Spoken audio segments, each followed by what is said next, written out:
Hi, my name is Dr. Joe Childs, and on this video today I'm going to talk to you about headaches. I'm going to talk to you about migraine headaches, tension headaches, and cervicogenic headaches. Now, before I talk to you about the cause of these types of headaches and the neurological treatments that we do in our office for these types of patients, what I'd like to do is tell you a little bit about my qualifications. I'm a chiropractor, but I'm also a specialist in functional neurology. What that basically means is I not only treat the bones of the vertebral column and the alignment of the spine, but I also treat the brain and central nervous system. And I do that using non-drug, non-surgical procedures. And functional neurology has been a true blessing for patients that are suffering with migraine headaches, tension headaches, and a whole host of other neurological conditions. So we're going to talk about that today.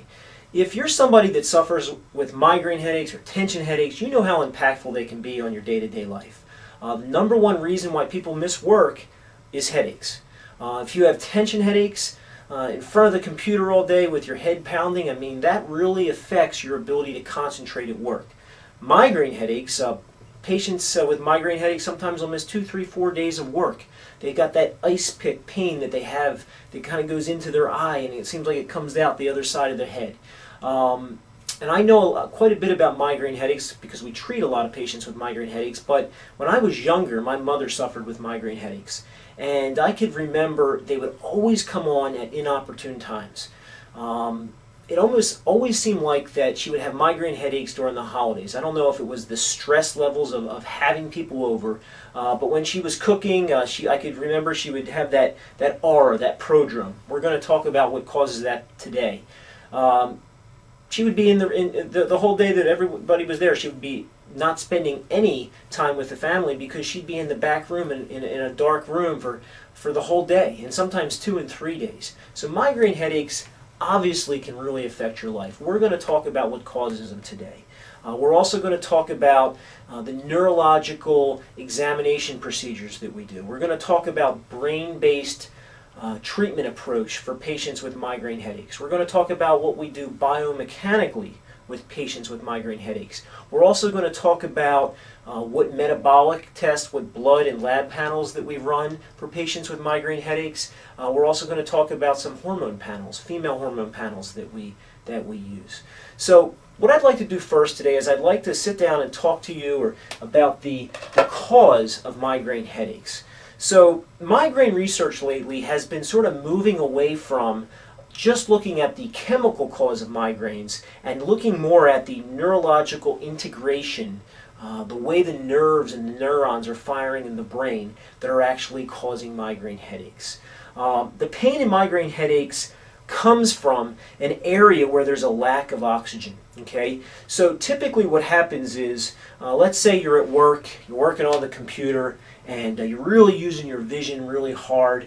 The back part of your brain, the occipital lobe, most headaches with migraine tend to come from the back part of the brain, the occipital lobe.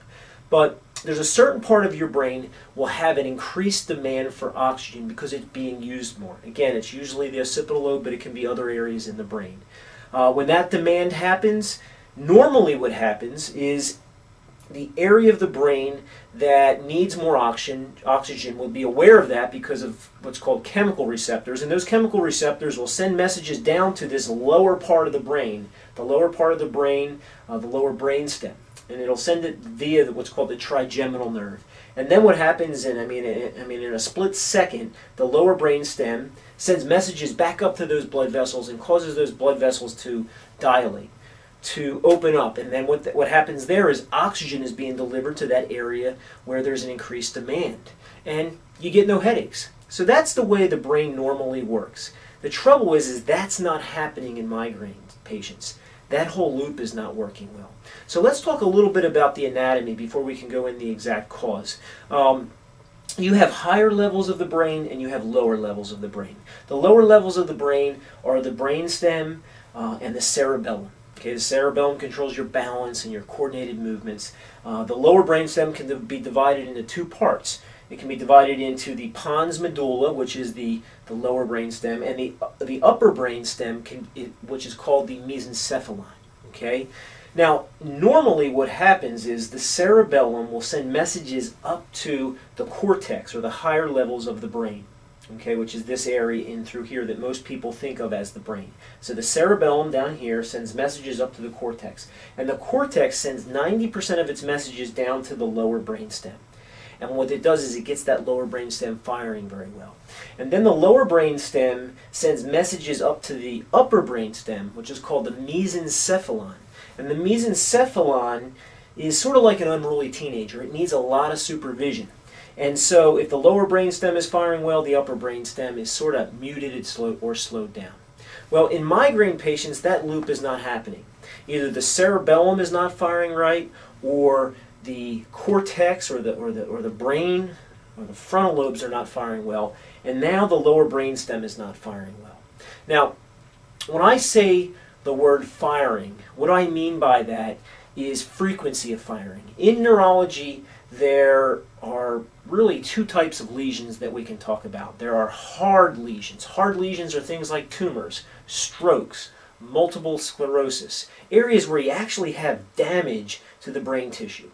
That's not what we look for in functional neurology. In fact, well, we look for that, but if we find it, obviously we make the appropriate referral. In functional neurology, what we're looking for are soft lesions, or what's called a physiological lesion, an area where the brain or nervous system is not firing properly. And that can happen due to either physical stress, long-standing physical stress, chemical stress, or emotional stress. And if parts of the brain are not firing very well, then that's what brings on migraine headaches, particularly the frontal lobes or the lower brainstem. If the lower brainstem is not firing well, the upper brainstem is going to be firing too fast. We're going to talk about what that causes. So let's get back to the demand. So let's say we have an increased demand for oxygen in, let's say, the occipital lobe. Okay, normally what happens is that sends a message down to the lower brainstem. Lower brainstem sends messages back to the blood vessels in that area. Those blood vessels open up, and bam, you've got blood supply. Now, what happens in patients with migraines is there is a demand, and so the part of the brain needs more oxygen. But because the lower brainstem is not really firing the way it needs to fire, it sort of is delayed in its way of bringing back dilation to the blood vessels in that area.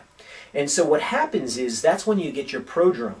That's when you get that R. That's when you feel like, wow, that migraine headache is coming on. And the reason why is because there's a decreased amount of blood supply in an area that needs blood.